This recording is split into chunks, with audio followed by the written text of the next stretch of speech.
నమః శివాయ. ఓం నమో నారాయణాయ.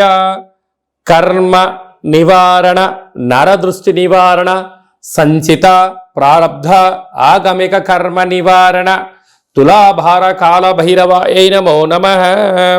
ఓం దిగంబరాయ విద్మహే గజవాహనాయ ధీమహి తన్నో కపాలకాల భైరవ ప్రచోదయాత్. ఓం ఇంద్రాణీ శక్తి దేవ్యై నమోస్తుతే.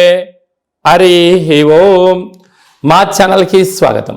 చూస్తున్న వీక్షకులకు, ప్రేక్షకులకు, ప్రియ కాళ భైరవ భగవద్బంధులకి స్వాగతం పలుకుతూ, మమ్మల్ని ఎంతగానో ఆదరిస్తూ ఉండబడినటువంటి ప్రియ సోదర సోదరీమణులకు అందరిపైనను, సనాతన ధర్మ సంరక్షకులకు, జ్యోతిష్య అభిమానులకు అందరికీ కూడా స్వాగతం పలుకుతూ, ఆదివారం అమావాస్య పుష్యమి నక్షత్ర సందర్భంగా అందరికీ నిండు నూరేళ్ల ఆయురారోగ్యాలను ప్రసాదించాలని శ్రీ కాళీ సమేత కాళభైరవ స్వామిని వేడుకుందాం.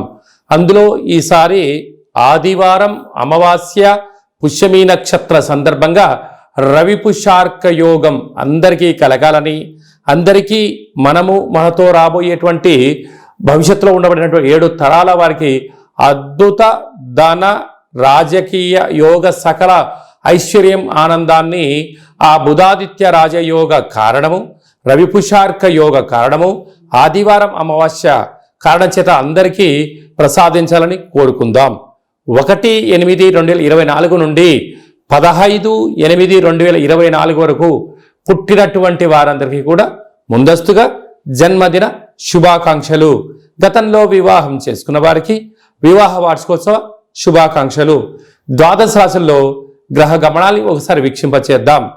వృషభ రాశిలో కుజుడు మరియు దేవగురు బృహస్పతి సంచార స్థితి, కర్కాటక రాశిలో రవి సంచార స్థితి, సింహరాశిలో బుధ శుక్ర సంచార స్థితి, కన్యరాశిలో కేతు భగవానుడు సంచార స్థితి, కుంభరాశిలో శని భగవానుడు వక్రగమన సంచార స్థితి, మీనరాశిలో రాహు సంచార స్థితితో ద్వాదశ రాశుల్లో గ్రహ గమనాలు ఈ విధంగా ఉన్నాయి.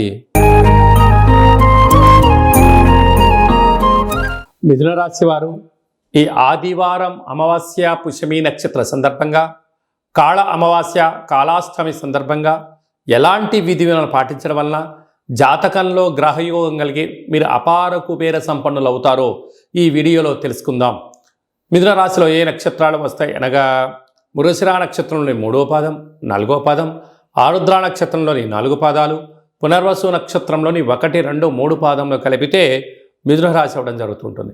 చాలామందికి పుట్టినటువంటి కాల సమయంలో డేటా ఆఫ్ బర్త్లు లేనటువంటి కారణం వలన పేరు యొక్క మొదటి అక్షరాన్ని అనుసరిస్తూ ఆ రాశిని తెలుసుకునే ప్రయత్నం చేద్దాం. కా, కీ, కు, ఖం, అజ్ఞ, ఛ, కే, కో, హ అక్షరాల వారందరూ కూడా మిథున రాశి జాతకులే. మిథున రాశి యొక్క అధిపతి బుధుడు.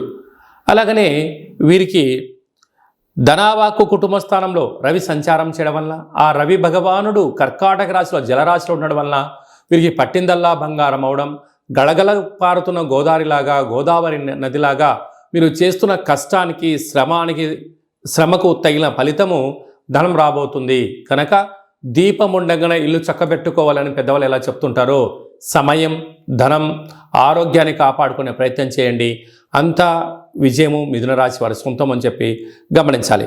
తృతీయంలో బుధ శుక్ర సంచార స్థితి, తల్లిదండ్రుల నుంచి, అన్నదమ్ముల నుంచి, అక్కాచెల నుంచి మీకు రావాల్సినటువంటి తరతరాల నుంచి వచ్చే ఆస్తి మీ సొంతం కాబోతుందని చెప్పి గమనించాలి. అర్ధాష్టమ కేతు, చిన్న చిన్న విషయాలకు ఆందోళన తగదు.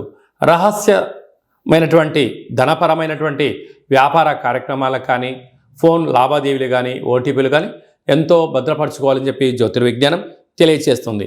వ్యయంలో కుజుడు గురు సంచార స్థితి ఉండడం వలన, కుజదోష ప్రభావం కారణం వలన, అలాగనే మీ జన్మ నక్షత్రం రోజున అమావాస్య రోజున వాగ్వివాదాలకు దూరంగా ఉండండి.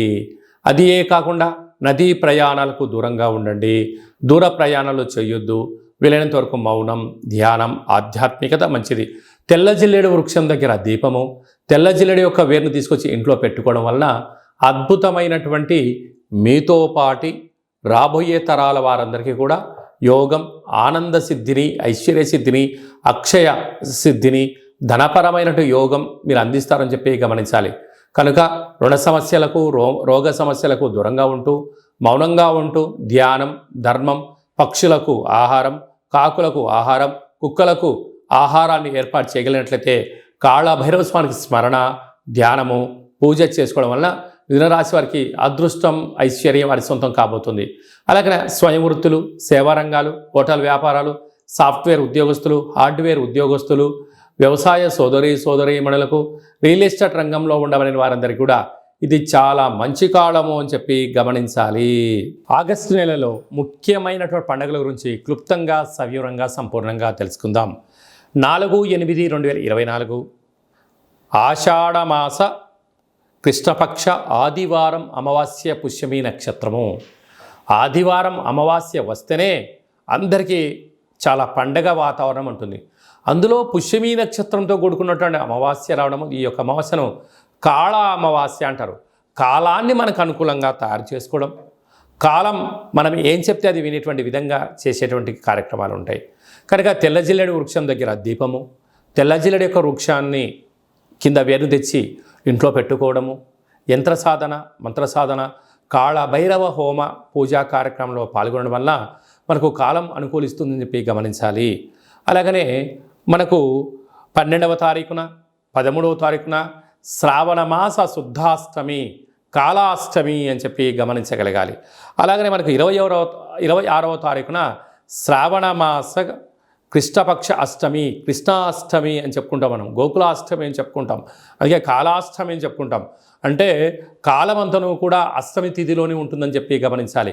కనుక మనం ఈ అమావాస్య రోజున, అష్టమి రోజున ఇంట్లో శుద్ధి పెట్టుకొని కాళభైరవ స్వామికి స్మరణ, ధ్యానము, హోమము, కాకి పక్షులకు ఆహారాన్ని, సునక మహారాజులకు కనుక కుక్కలకు ఆహారాన్ని ఏర్పాటు చేయడం వల్ల గతించిన పెద్దవారి యొక్క ఆశీస్సులు, మనం ఏదైతే పనులు చేయాలనుకుంటున్నామో ఆటంకాలు తొలగిపోయి అద్భుతమైన ఐశ్వర్యమైన ఆనంద జీవితానికి స్వాగతం పలుకుతుందని చెప్పి గమనించగలగాలి.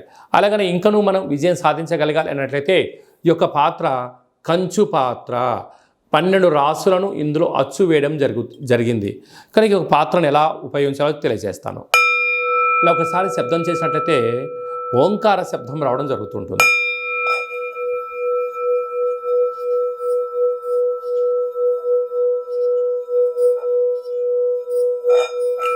ఈ ఓంకార శబ్దం యొక్క తరంగిణి వల్ల మానవుని యొక్క శరీరంలో ఉండబడినటువంటి చక్రాలు వికసింపచేయడం, నరదృష్టి, శత్రుదృష్టి, దుష్టగ్రహాలు తొలగిపోవడం, యంత్ర, మంత్ర, పరతంత్ర, పరక్రియ దోషాలన్నీ కూడా తొలగిపోయి ఏదైతే అనుకుంటామో అందులో విద్యార్థులకు విద్య వశీకరణ, ఉద్యోగస్తులకు ఉద్యోగము రావడం, వ్యాపారస్తులకు మంచి జనాకర్షణ కలగడం, అపార సంపన్న కుబేరులు అవ్వడానికి ఆ అక్షయపాత్ర స్వామి యొక్క ఆశీస్సులు ఉంటాయని చెప్పి గమనించాలి. ఆ అక్షయపాత్ర, కాళభైరవ స్వామి వారి యొక్క పిరమిడు, డాలరు, కంకణము, హోమము మీకోసం ప్రత్యేకంగా చేయించి మీకు వాట్సాప్ కాల్ ద్వారా చూపించి మీకు ఆ యొక్క అక్షయపాత్రను అందజేయడం జరుగుతుంటుంది. అలాగనే మన యొక్క దేవాలయంలో 4 మంగళవారాలు, 4 శనివారాలు, శుద్ధాష్టమి, పూర్ణిమ, బహుళాష్టమి సందర్భంగా కాళభైరవ హోమం జరుగుతూ ఉంటుంది. ఈ పూజలో ప్రత్యేకత ఏమిటయ్యనగా స్వామివారికి అభిషేకము, కూష్మాండ దీపము అంటే గుమ్మడికాయలో దీపాన్ని పెట్టడము, సౌభాగ్య ముడుపు, వారి యొక్క వ్యక్తిగత సమస్యలకు సంబంధించినటువంటి తులాభారాలతో చేయించి స్వామివారికి ఆశీస్సులు మీకు ఏర్పాటు చేయడం జరుగుతూ ఉంటుంది. కనుక ఆసక్తి గలవారు ఈ కిందను సంప్రదించి మీ పేరుపైన ఒక ముడుపును అంటే సౌభాగ్య ముడుపును, దీపాన్ని, అభిషేక కార్యక్రమాన్ని చేయించుకోవాలి అనుకుంటున్న వారందరూ కూడా ఈ కింది నెంబరు సంప్రదించినట్లయితే మీకు వాట్సాప్ కాల్ ద్వారా చేయించి చూపించి మీరు విజయం సాధించేంత వరకు మా వైపు నుంచి మీకు అన్ని విధాల ఆధ్యాత్మిక సలహాలు, సూచనలు ఉంటాయని చెప్పి గమనించాలి. అందరిపైనను ఆ కృష్ణాష్టమి పండగ శుభాకాంక్షలు, ఆదివారం అమావాస్య ఆశీస్సులను కోరుకుంటూ ఆశీర్వచనం. ఓం దేవకీ నందాయ విద్మహే వాసుదేవాయ ధీమహి తన్నో శ్రీకృష్ణ ప్రచోదయాత్. శతమానం భవతి శతాయు పురుష సతేంద్రియ ఆయుష్యేవేంద్రియే ప్రతిష్టతి. ధనం ధాన్యం బహుపుత్రలాభం శత సంవత్సరం దీర్ఘమాయు. సర్వే జనా సుఖినో భవంతు. లోకా సమస్తా సుఖినో భవంతు. సర్వం కాళికామాత కాళభైరవ దేవతార్పణమస్తు. హరి ఓం. ఈ వీడియో మీకు నచ్చినట్టయితే లైక్ చేయండి, షేర్ చేయండి, మా ఛానల్ని సబ్స్క్రైబ్ చేసుకోండి. మేము చేస్తున్న ఆధ్యాత్మికమైన వీడియోలు అందరికన్నా ముందుగా మీరే చూడాలి అన్నట్లయితే, అందరికన్నా ముందుగా మీ వ్యక్తిగత విషయాలు తెలుసుకోవాలి అంటున్నట్లయితే, అందరికన్నా విషయ సమాచారాన్ని ప్రప్రథమంగా మీరే చూడాలనుకుంటున్నట్లయితే గంట సింబల్ ప్రెస్ చేయండి, అలాంటి బటన్ కూడా తెలియచేయండి. ఈ భక్తి సమాచారాన్ని భగవద్బంధులకు, మిత్రులకు, స్నేహితులకు చేరవేయండి. మీ క్షేమాన్ని ఎవరైతే కోరుకుంటున్నారో, మీరు ఎవరి క్షేమాన్ని కోరుకుంటున్నారో వారికి కూడా అందజేసి హిందూ ధర్మాన్ని కాపాడండి.